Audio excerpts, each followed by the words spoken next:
আমার তো আগের থেকে এখন মনে হচ্ছে বাবা ভালো আছেন। এখানে মেডিসিনের কোনো সাইড এফেক্ট নেই। আমার মা আগের থেকে অনেক ভালো আছে, আপাতত আগের থেকে বেস্ট আছে, ভালো আছে। কিছুতেই গলা ছাড়ছে না, আপনার আস্তে আস্তে শরীরটা মানে পরিবর্তন হতে লাগলো। শরীর দেখুন একদম অবনতি হয়ে গেছে, হাঁটতে পারছে না, খেতে পারছে না, কোনো কিছু করতে পারছে না। আমার নাম মেহের আলী, আমার বাবার নাম উম্মর আলী। আমি মুর্শিদাবাদ থেকে এসেছি।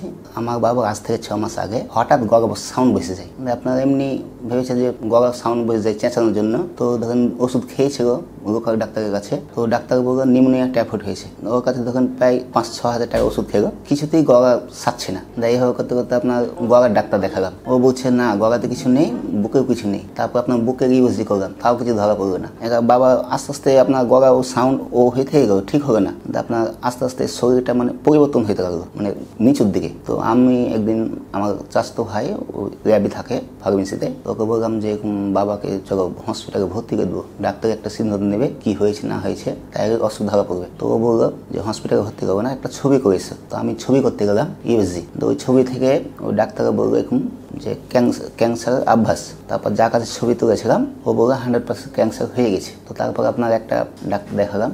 তো উনি সব ধরেন রিপোর্ট করতে দিয়েছে, ধরেন এখন পর্যন্ত আমি 2 মাস থেকে রিপোর্ট করছি, এখনো কমপ্লিট করতে পারিনি। 22টা এখনো ধরেন পাইনি, 12 দিন 13 দিন হয়ে গেল। তো আপনাদের এই আয়ুর্বেদিক পুনর্জন্ম আয়ুর্বেদিক আমি 1 মাস থেকে ধরেন অ্যাডটা দেখছি ধরেন ফেসবুকে। তো আমি আসবো করছি, তো আমি সাহস পাচ্ছি না, মানে একাই ধরেন সাহস পাচ্ছি না। তো আমার আরো বাপ কাকারা সব বললো যে দেখ একবার কি হয়, রিপোর্ট তো এখনো বাকি আছে। তো আমি ধরেন বাবা আজকে 15 দিন থেকে শরীরে ধরেন একদম অবনতি হয়ে গেছে, হাঁটতে পারছে না, খেতে পারছে না, মানে কোনো কিছু করতে পারছে না। তো আমি দেখছি আমার বাবার রেডিয়েশন নেওয়ার ক্ষমতাটা নেই, আপনার কেমো নেওয়ার মতন ক্ষমতা নেই, শুধু হার্টে কখন পড়ে আছে। তো আপনার এই পুনর্জন্মের এই আপনার এই অ্যাডটা দেখে আমি নিশ্চিন্ত হলাম যে আমি পুনর্জন্ম যাবো। ওখান থেকে যদি আমার বাবা কোনো পরিবর্তন হয় সেজন্য আজকে এখানে আসা।